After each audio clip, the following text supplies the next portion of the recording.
I always thought that if home is where the heart is, then it's on my sleeve. Home represents a happy place where you can live, laugh, learn, and feel safe. It's somewhere real, or sometimes imagined, where you're inspired, loved, respected, and cared for. Home is also where memories lie and dreams begin. When Megan and I decided to reclaim our basement penthouse as a space for chosen family to stay when passing through town, our commitment was to make it an inspiring home to them. We commissioned an art piece from a member of our chosen family, our niece Macy, to create something that came from her heart.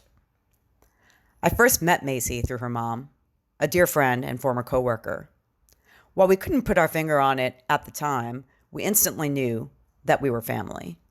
Years after we first met, Macy started feeling a new sense of home and self. She came out as transgender and wasn't asking for permission for her journey. That's not easy for anyone, let alone a teenager still living with a parent. She felt safe and supported in the loving glow of her aunties. A few months prior to the Dapper Q New York Fashion Week show at the Brooklyn Museum, Deb Saywell reached out to offer me the honor of walking for her brand. Shane Avenue creates custom suiting masterpieces out of Sydney, Australia. There was a part of me that thought, how can I successfully design a custom suit from half a world away?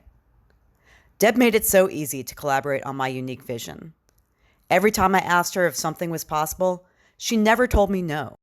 She took pains to make sure I understood how to take my measurements and captured all the detailed requests I wanted. There was no question that this suit was made for me. The feeling of stepping out in a suit that not just fits you, but really suits you. Well, there's nothing quite like it. I noticed when looking at the Shane Avenue Instagram account that one of her customers had a vest with a custom print on the back of it. When I asked about this, she said that all she needed was a high-resolution photo, and I too could make the vest into something much more personal. But what would it be? What is the message that sings from my heart that I wanted to share with the world? The answer was right in front of my nose, literally. The piece that Macy made for our basement is a street art style painting with the word home emblazoned across it. Wanting to uplift and celebrate my niece, while displaying a message that resonates from the heart was the only option.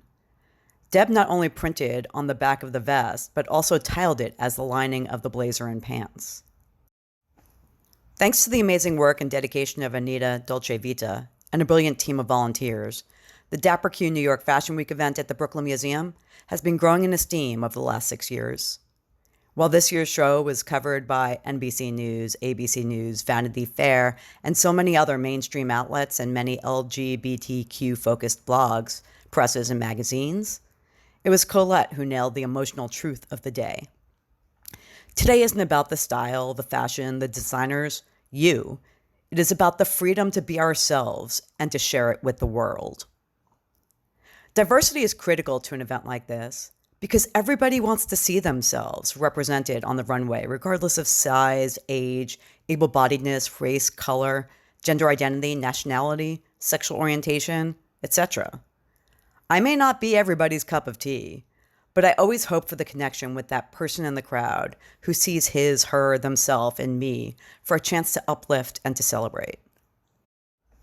When I was on the cusp of 50 in late July, faced with a milestone that so many women fear, I started to worry that people would start saying marginalizing things like, "You look great for 50." Then I thought, if anyone celebrates me for who I really am, isn't that all I've ever really wanted? Crows have gently left imprints of their feet in the corners of my eyes. My life's struggles and celebrations have carved a few lines upon my forehead and between my brows. I embrace them like tattoos upon my skin that hint at my journey without fear. I'm at home in my own skin.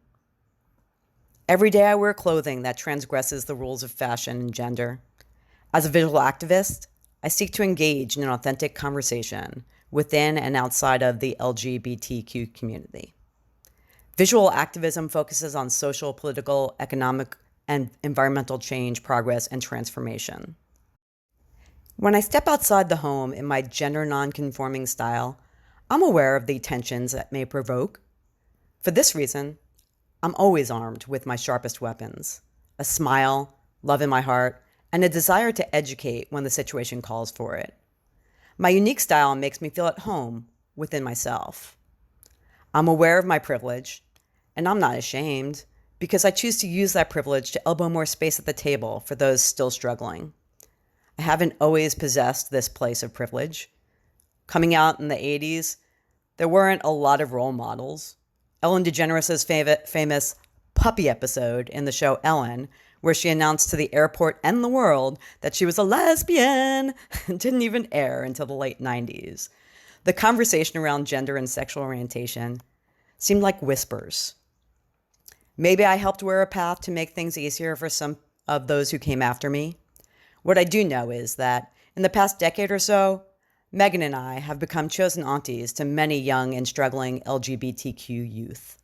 We regularly volunteer and donate to Lost and Found Youth, which exists to end homelessness for lesbian, gay, bisexual, transgender, queer, and all sexual minority youth. To keep kids safe to dream of something more. We've proudly become home to our nieces, nephews, and nibblings. Home is a feeling. Without that feeling, Dorothy would have been forever trapped in Oz. We each have it within us, yet many do not feel safe enough to embrace it out loud. It is for them I choose to blaze a streak across the sky, a sort of bat signal that there is someone out there who will do everything with all of her wonderful toys to restore sanity and safety to Gotham. I am surrounded by a beautiful and diverse community of superheroes who do the same. They aren't just the models and designers behind the scenes or on the runways. They take many forms: teachers, lawyers, soccer players, poets, artists, and to those lucky enough, like me, parents.